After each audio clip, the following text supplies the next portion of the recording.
Do you see the president-elect taking credit for a surge in consumer confidence, but does he need an across-the-board tax cut in order to really start to kick things off?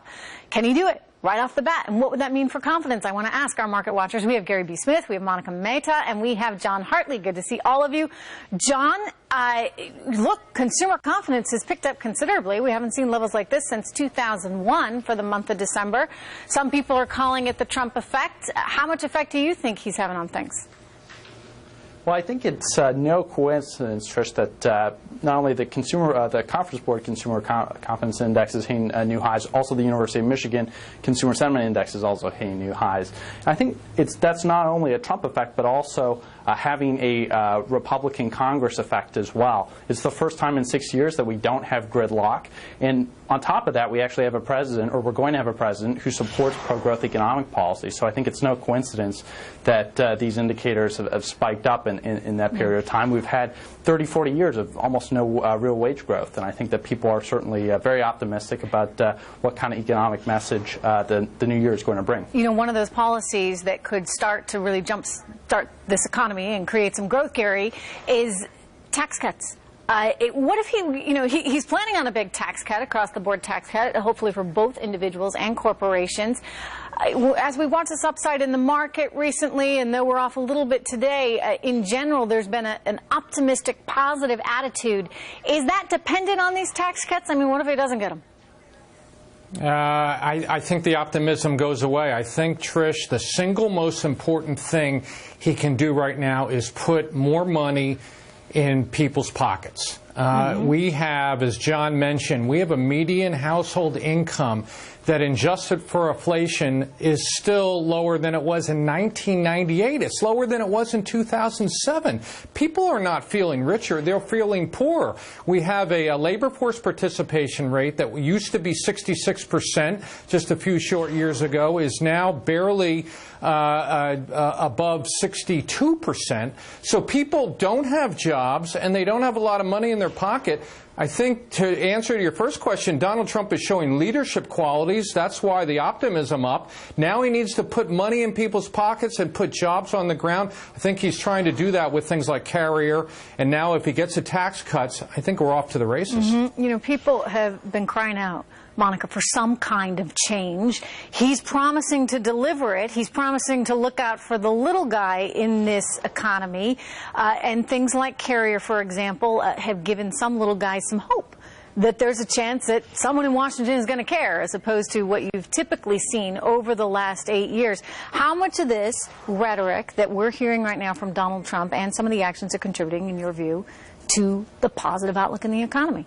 Well, I think consumers are looking at the Dow go up and up and up, and they're getting ready to wear their Dow 20,000 hats and are feeling euphoric. But that's not exactly why the market is going up. The smart money, the institutional money, is driving the market up because they're looking at inflation. Everything Donald Trump is talking about means prices are going to rise.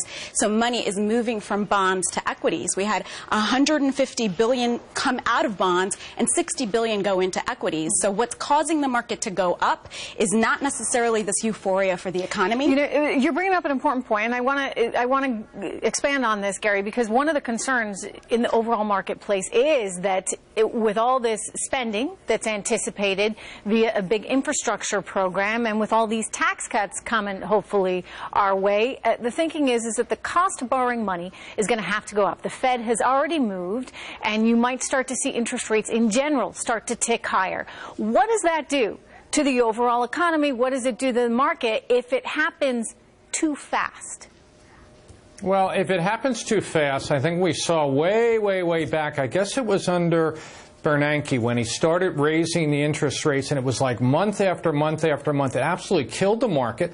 I think it killed the economy. I think if the rise in inflation, rise in interest rates by the Fed is a result of looking at a ramping up economy, if it's therefore after the fact, I think we're in good shape. I will disagree with one thing that was just said. When you only have half the country approximately invested in the stock market, I don't think that's the reason for the confidence. I think it's more Trump's Trump's actions. I think the stock market helps, and it's gone almost straight up since he was elected, but I don't think that's the cause. Well, you know, and I would expand upon that. Curious to hear Hartley's views as well, Jon Hartley. But, you know, when someone comes out in his position and makes a statement like he made on Carrier, or, for example, takes aim at the cost of the F-35 program or the Air Force One being built, that gives Americans a sense, John, that there's someone out there looking out for everyone. And I think that may have played some kind of role in this overall sentiment, overall consumer confidence number. Well, it very well could have. I think these are smaller moves that could maybe shift the needle on the political end of things. I think the really big thing that I think a lot of people and a lot of business individuals are really looking forward to is actually bringing down the corporate tax rate and having serious corporate tax reform, bringing that down from the current 35% rate, which is the highest in the OECD, down to 20 or maybe 15%, and finally bringing home some of those some of those dollars. There's roughly $2.5 trillion sitting offshore, sitting abroad. Right, working for everybody else's economy, by the way, and not ours. Unfortunately, I have to leave it there. But John, thank you so much. Good to see all of you. I do want to remind